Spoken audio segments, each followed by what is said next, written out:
Olá, então, dando continuidade ao assunto Ásia, eu decidi gravar o vídeo em duas etapas, né? Falamos primeiro sobre os aspectos naturais, paramos aqui com hidrografia e vamos dar continuidade agora aos aspectos populacionais, depois aspectos econômicos, né? Então, como eu falei, essa região do continente asiático é a região chamada de Oriente Médio.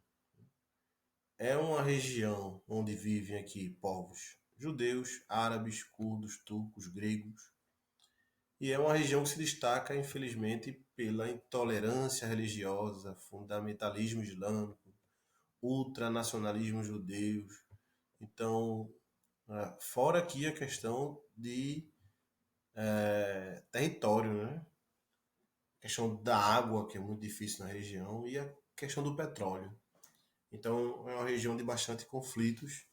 É uma região que vira e mexe está sendo falada aí nos noticiários, infelizmente por conta desses conflitos.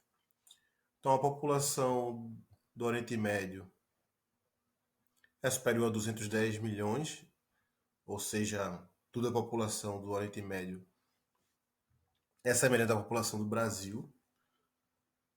Ah, nós vamos ter vários países como Catar, Bahrein, Emirados Árabes, Kuwait, com populações inferior a 5 milhões de habitantes.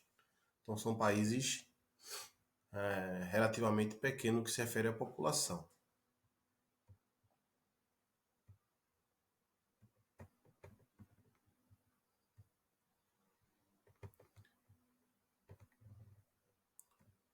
Clique no país mais populoso. Então o país mais populoso é o Irã, com 68 milhões de habitantes, hoje um pouco mais, lembrando que esses números não estão atualizados. E o país menos populoso é o Catar, com um pouco mais de 700 mil habitantes. Para vocês terem uma ideia, muitas cidades do Brasil têm 700 mil habitantes. Então, o Catar é um país de população bastante pequena. Aí você imagina, muita gente, quando imagina o Catar, imagina logo riquezas, né? Então, você tem uma população pequena, sentado sobre uma grande reserva de petróleo, gás natural e outros recursos minerais. Isso faz com que o país tenha uma economia forte, né? Claro que a desigualdade nesses países também é algo absurdo, né? Nem toda a população ostenta luxo, riqueza. Você tem muita pobreza diante da riqueza patrocinada pelo petróleo. Grupos étnicos encontrados nessa região. Então, claro, você vai ter os turcos na Turquia e no Chipre, os iranianos no Irã e os árabes na Arábia Saudita, Bahrein, Catar, Emirados Árabes, Iêmen, Iraque, Jordânia, Líbano, Omã, Síria e se estendendo até a África, em especial o norte da África, mas basicamente por toda a África você vai ter a presença dos povos árabes.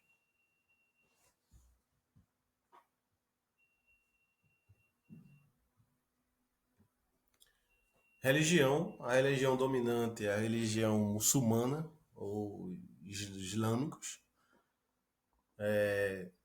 São mais de 70% da população em toda a região. Essa região aí, em especial no mundo árabe e iraniano. Você vai ter Israel e a região aqui, faixa de Gaza, com grupos. Israel como um país judeus, né, de maioria de judeus, e parte da população aqui de cristãos, mas uma pequena parte de toda a região.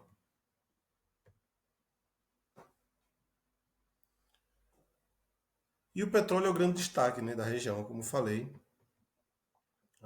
Alguns dos países estão entre os maiores exportadores de petróleo do mundo, em especial a Arábia Saudita, seguida aí de Irã, Iraque, Kuwait, Omã, Emirados Árabes, Catar, etc. O petróleo ainda é o recurso mais utilizado energético, né, para questão de produção de combustíveis, e o petróleo é utilizado para uma série de produtos dentro da indústria. A maioria desses países fazem parte da OPEP, né, que são os países produtores e exportadores de petróleo. Lembrando que não adianta só produzir, né?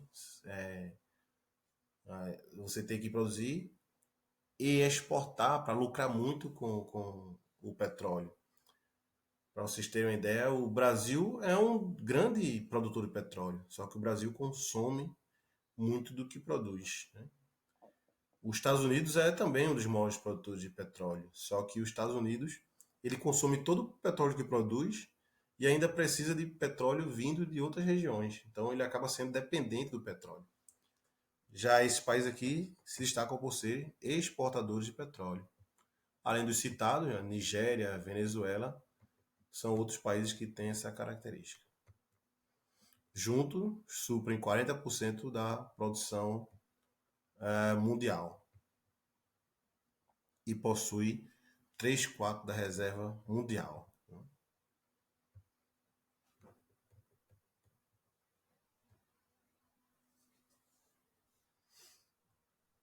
Questão árabe-israelense. Então, deixo já a dica para vocês de verem outros vídeos na internet. É um assunto muito interessante, que vira e mexe cai em concursos, vestibulares, etc. É um conflito que se estende talvez até milhares de anos, mas que, a princípio, a gente fala aqui a partir da formação do Estado de Israel. O Estado de Israel é um Estado judeu, foi criado em 1947. Na medida em que se intensificava a discriminação do povo judeu na Europa, questão ali da Alemanha, nazismo, não? Cresciam os movimentos sionistas de retomada da antiga pátria, na época ocupada por povos palestinos, sob o controle do Império Otomano. Então, durante a Primeira Guerra Mundial, o território palestino passou ao controle britânico, né, inglês, que se posicionaram contra a formação do Estado judeu na região. Isso gerou forte reação judaica, inclusive com ação armada através de organizações militares. E pós Segunda Guerra Mundial, o Reino Unido já debilitado acabou perdendo o controle político da região. Daí coube à ONU fundar esse território de Israel. Foi aprovado em 1947, foi dividido o território da Palestina em dois, e hoje Israel é um país com uma economia forte e crescente, com grande destaque político e econômico na região. Muito com apoio, né, de países ocidentais como os Estados Unidos, o próprio Reino Unido e outros. Né? Em especial por uma estratégia do próprio Estados Unidos de ter naquela região, como falamos, né, de reserva de petróleo, de grandes conflitos políticos, de ter ali um aliado naquela região. Né? Estratégia de muitas potências ocidentais. O Afeganistão. Então, depois de lutas entre facções rivais, milícia, o Talibã tomou o poder em 1996 e instaurou o governo islâmico fundamentalista. As imposições do Talibã, devido às convicções religiosas, atingem especialmente as mulheres. O Talibã adotou a Sharia, que, entre outros princípios, prevê a punição física, como açoitamento para mulheres que saem às ruas para e para usuários ou traficantes de drogas. Vejam só, né? Eles comparam aqui a mulher sair à rua como o traficante ou usuário de droga. Muitas vezes eles têm a mesma punição. Então aqui é um assunto, né, atualíssimo, que é a questão do direito da mulher, a igualdade, então que está sendo muito debatido, que no mundo ocidental tem muito ainda o que melhorar e no mundo oriental é, tem muito ainda o que começar a melhorar. Né? Em 2001, a partir do ataque terrorista do World Trade Center, os Estados Unidos declararam guerra ao Talibã. Aliaram-se aos rebeldes da Aliança do Norte e conseguiram derrubar o regime. No entanto, por falta de apoio e da ajuda da ONU, os talibãs estão se organizando para retomar o poder onde não encontraram resistência da população. Então, outra questão atual aqui, né? O conflito que talvez hoje, talvez a ONU já foi um pouco mais forte.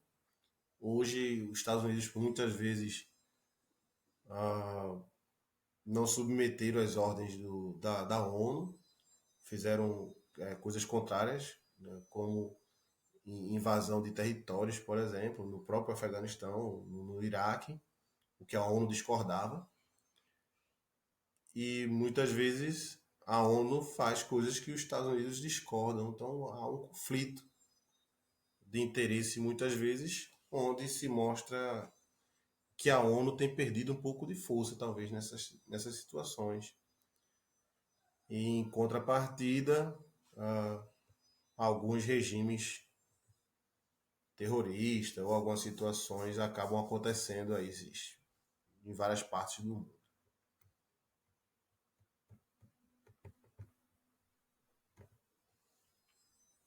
Os curdos. Então, os curdos são descendentes de indo-europeus e constituem o maior grupo étnico sem Estado do mundo. O termo Kurdistão diz respeito a uma região, né, que engloba aqui vários países. Com a maioria curda em parte da Turquia, do Irã, Iraque e da Síria, da Armênia e Geórgia, o território tem uma área de 530 mil quilômetros quadrados. Desde 1984, o PKK, Partido dos Trabalhadores do Kurdistão, luta por um território autônomo. O governo turco reprime com violência as repressões de autonomia dos curdos. São proibidas, por exemplo, a transmissão de TV em curdo. Mais de 30 mil pessoas morreram devido a confrontos entre a Turquia e os curdos. Recentemente, a ONU criou uma área autônoma para os curdos num território localizado no norte do Iraque. Então, já são outros conflitos, né? Então você tem aqui o conflito na Síria com guerra civil, você tem o conflito Turquia contra os curdos, você tem o conflito Irã e Iraque por território, você tem o conflito Israel-Palestina. Então é uma região que se destaca, infelizmente, por uma série de conflitos políticos, étnicos e religiosos. Também econômicos. Né?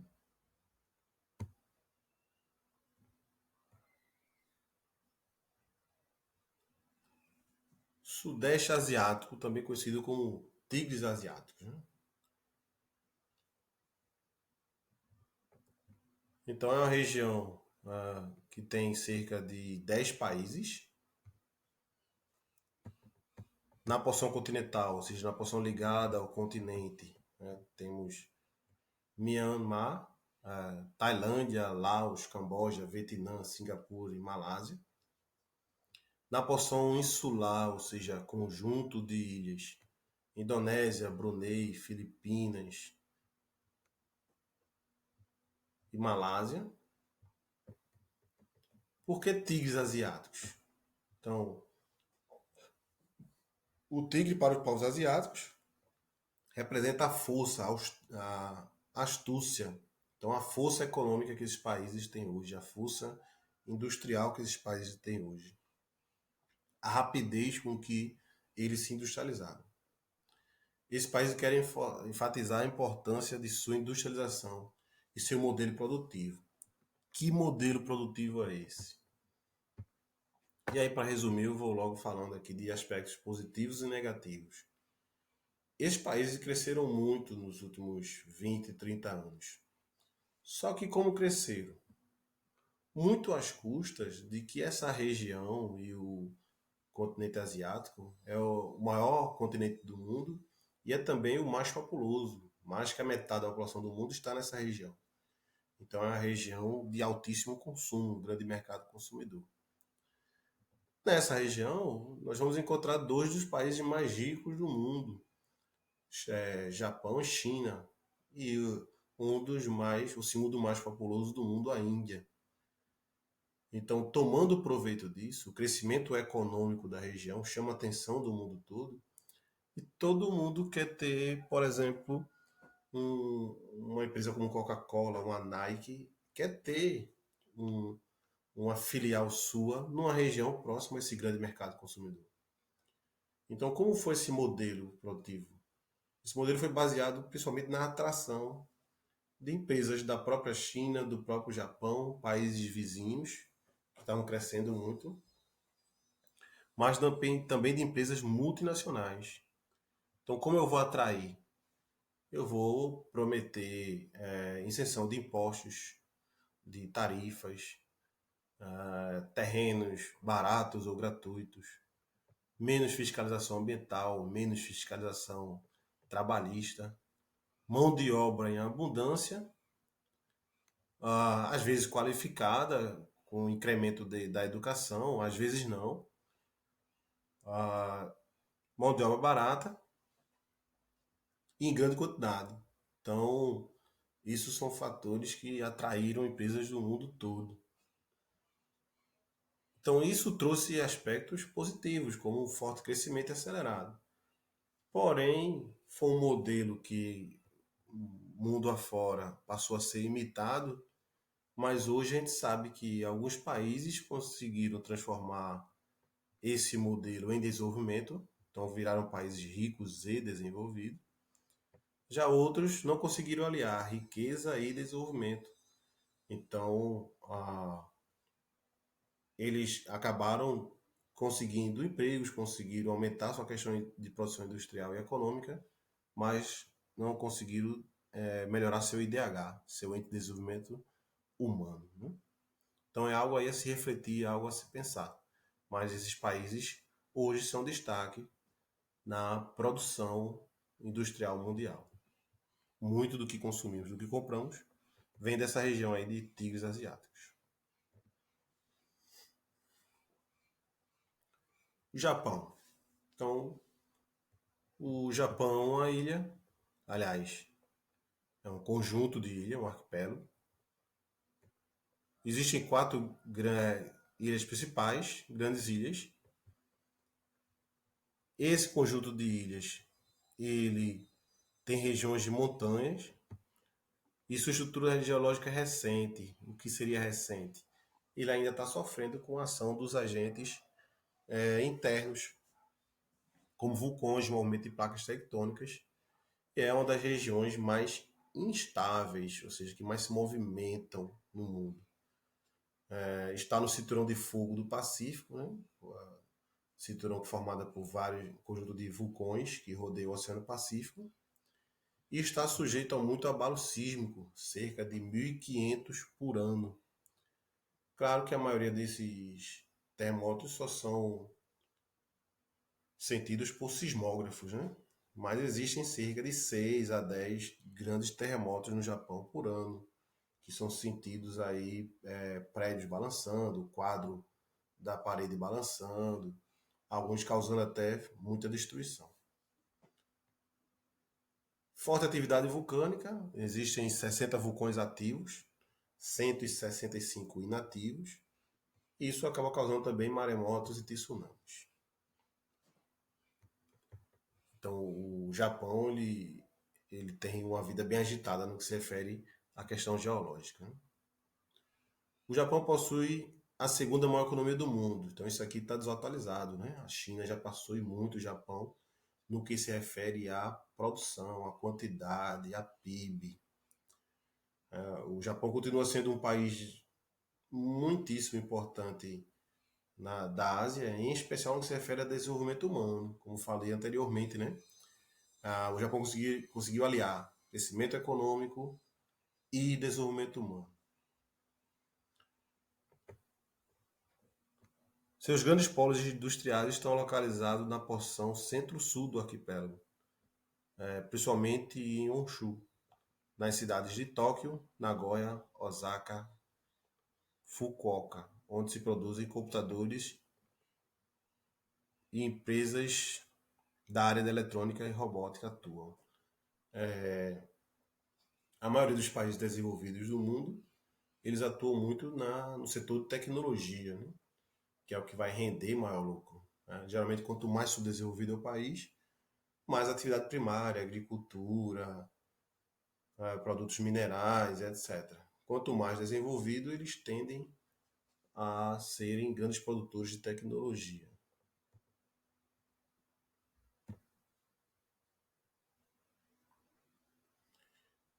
Enquanto o Japão é um grande exemplo de capitalismo, né, e um país que deu super certo, modelo aí no mundo todo, a China, que é um país socialista, também possui algumas características muito interessantes que chamam a atenção do mundo todo hoje.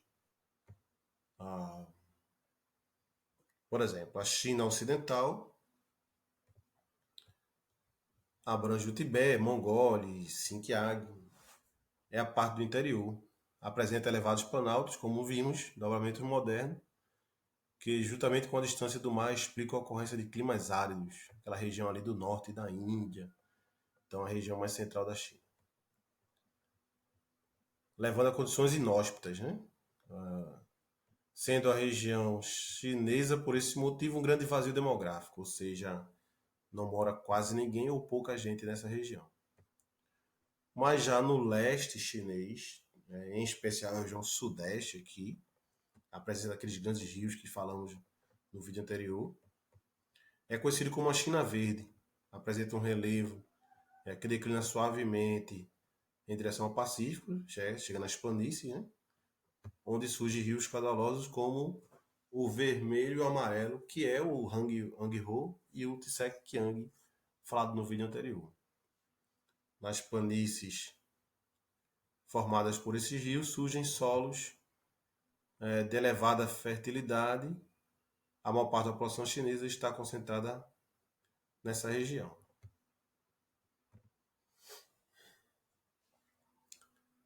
Então, na agricultura se destaca a produção de cereais, arroz, trigo, aveia e cevada, e a China é um grande produtor de recursos minerais. Atualmente ocorre uma expansão da indústria de transformação, em especial a indústria mecânica e a indústria química. Então, isso aqui são grandes destaques da China. Esta produção agrícola e mineral foi incentivada desde a Revolução Comunista, 1949, por Mao Tse-tung. Com a morte de Mao, 1976, a industrialização volta a ser prioridade para a China. Entre 49 e 89, a China adotou um sistema socialista de produção, ou seja, planos quinquenais e fortes incentivos para a agricultura e indústria de base. Mas a partir de 1989, um novo modelo econômico passou a ser implantado. Que modelo é esse? É um modelo que mistura um pouco de socialismo com muito, né, do capitalismo. Hoje a China não é um país puramente socialista, em especial no que se refere à sua economia, como por exemplo com características que fogem muito do socialismo, né? Abertura para a tecnologia de produtos estrangeiros, restabelecimento parcial da propriedade privada, introdução controlada do lucro por empresas, adoção de salário diferente por cargo, né? Algo impossível de se imaginar num país totalmente socialista, com tendência ao comunismo. Então, isso aqui são características capitalistas dentro da China. E a criação das zonas especiais, zonas econômicas especiais, em especial para facilitar a exportação. São países como Pequim, Xangai, que são consideradas cidades abertas a esse capital estrangeiro, essa tecnologia e tudo mais. Uma observação, né? A entrada do capitalismo na China não significa que o país tornou-se capitalista. A abertura econômica não foi acompanhada da abertura política. Só existe um único partido político e qualquer movimento pró-democracia é violentamente reprimido. Então, essas são características da China, que hoje é o segundo país com o maior PIB do mundo, uma das maiores produções, se não a maior produção industrial do mundo. Então, a Revolução Comunista de 49, Mao Tse-tung, tornou prioridade na economia chinesa a agricultura e a indústria de base. Um dos fatores que possibilitou a estruturação da indústria siderúrgica chinesa foi a grande existência de recursos minerais. Lembrando aqui que, mesmo a China sendo um grande produtor de recursos minerais, a China é um grande consumidor do ferro brasileiro, né? Então ela produz tanto produto industrializado que ainda necessita buscar matéria-prima em outras regiões, como no Brasil. A industrialização das zonas econômicas especiais na economia chinesa significou um retorno ao capitalismo? Não, né? Então, uma tentativa de modernização e que vem dando muito certo.